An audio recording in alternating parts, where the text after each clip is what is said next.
Jokowi, lika-liku konflik Rusia-Ukraina dan harapan perdamaian dari Indonesia.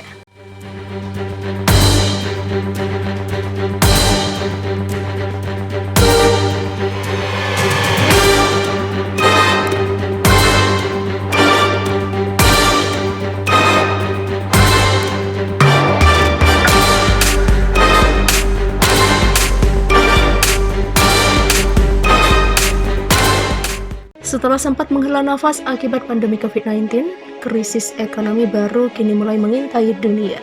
Bayang-bayang krisis baru itu dimulai pada 24 Februari 2022 ketika Rusia mulai menginvasi Ukraina. Dampak krisis pun sudah terlihat nyata berdasarkan perhitungan Organisasi Bank Dunia, Dana Moneter Dunia atau IMF dan PBB, ada sekitar 60 negara yang perekonomiannya terancam ambruk.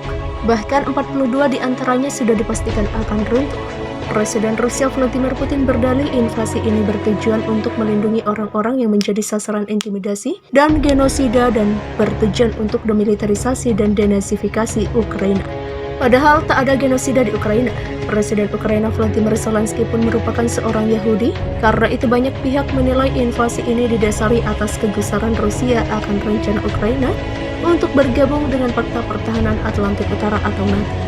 Perlu diingat, sejarah kehadiran NATO tak lepas dari kekhawatiran Barat atas Uni Soviet. Dengan adanya ekspansi NATO yang semakin ke timur, khususnya di Ukraina, Rusia akan benar-benar berhadapan langsung dengan NATO.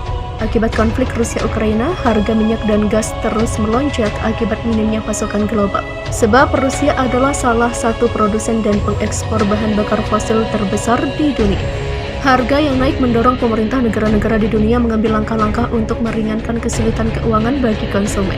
Selain itu, konflik ini juga akan menyebabkan krisis sistem pangan global. Diketahui, Rusia dan Ukraina adalah lumbung pangan dunia, menyumbang 30% dari ekspor gandum global. Organisasi Pangan dan Pertanian PBB mengatakan jumlah orang yang kekurangan gizi dapat meningkat 8 hingga 13 juta orang selama tahun ini dan tahun depan. Konflik ini juga menjadi penghambat pemulihan ekonomi global yang sebelumnya hancur akibat pandemi COVID-19. Saat menghadiri KTT khusus ASEAN AS Mei lalu, Presiden Joko Widodo menyerukan agar perang Rusia-Ukraina segera dihentikan. Sebab perang di Ukraina telah menciptakan tragedi kemanusiaan dan perburukan ekonomi global. Perang tidak akan menguntungkan siapapun, dunia tidak memiliki pilihan lain kecuali menghentikan perang sekarang juga, ujar Jokowi. Setiap negara, setiap pemimpin memiliki tanggung jawab untuk menciptakan enabling environment agar perang dapat dihentikan, perdamaian dapat terwujud. Demikian tegasnya. Hari ini Rabu 29 Juni 2022, Presiden Joko Widodo membuktikan komitmennya untuk menghentikan konflik Rusia-Ukraina. Ia telah tiba di Kiev untuk menemui Zelensky dalam misi perdamaian guna mencari solusi konflik. Tak hanya menemui Zelensky, Jokowi juga dijadwalkan akan bertemu dengan Putin untuk misi yang sama. Guru Besar Hukum Internasional Universitas Indonesia Hikmahanto Juwana pun mengapresiasi langkah Jokowi. Menurutnya, Jokowi dapat mengupayakan kesepakatan senjata guna mencegah terjadinya tragedi kemanusiaan dan ancaman krisis pangan lebih besar.